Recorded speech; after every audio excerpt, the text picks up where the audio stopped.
این قراوچ همین چیزا شمال به غلطه رفته. اینه ببینید بالا هم شمال به ما هم بیت به دکومنت کته چگیدی و دکومنت کته زداسیام ما اینا چونم گفته اینا ایو بی قوت هم تو اینا ببینید بالا هم شکست رفته است.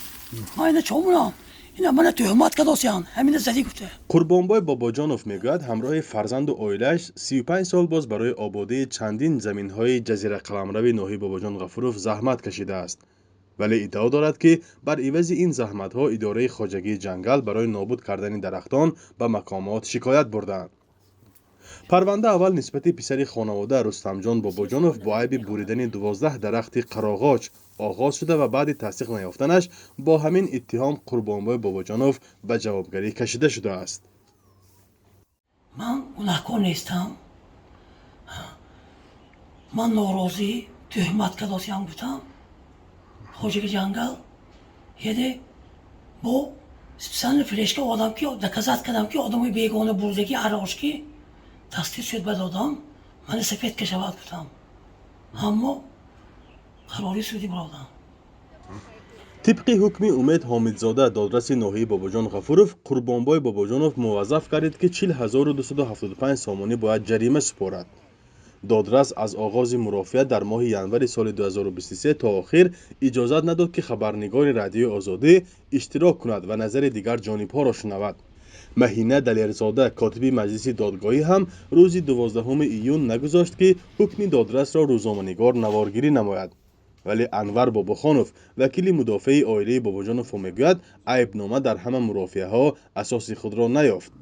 در رفت تفتیش سودی در حقیقت مقامات تفتیشات پیشکی انیختر گوییم عیبدار کننده دولتی یگان دلیل مشخص رد نشونده یا خود به تخمین ها اساس نیافته اوید به حالتی که گویا حمایت شونده من باباجانوف قربانبای حامیجانوف جنایتی در ماده 234 قسم 1 کدکس جنایتی جمهوری اسلامی پیش بینی را صادر کرده باشد جمع آوری نکرده است و به سود هم پیشنهاد کرده نتوانست.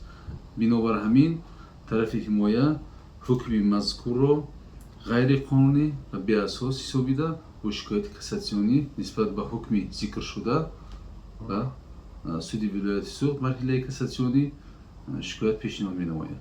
سباعت باباجانوف و اعضای شورای اصلاحات میلیسیا و همسر قربانبای باباجانوف میگوید او عریضه شکایتی شوهرش را به همه زینه‌های نظارتی سر از مقامات محلی قدرتی و تا وزارت کارهای داخلی و دادستانی کل برده است.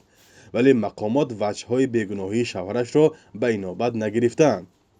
به ما معلومات رسید که آدینه‌زاده سامان و امامov شمشاد به وزیر کارهای داخلی جمهوری تاجیکستان محترم رحیمزاده رمضان همراه رقابت خویشتباری دارند با همین مقصد که به آن کس به معلومات آن کس رسونم که محض همین سببی به شوهرم تهمت کردن و به چنین سرسام و سرگردانی ها گرفتار کردن ما تحقیرسی آن همین برای با مقصدی گرفتن زمینی جزیره بود.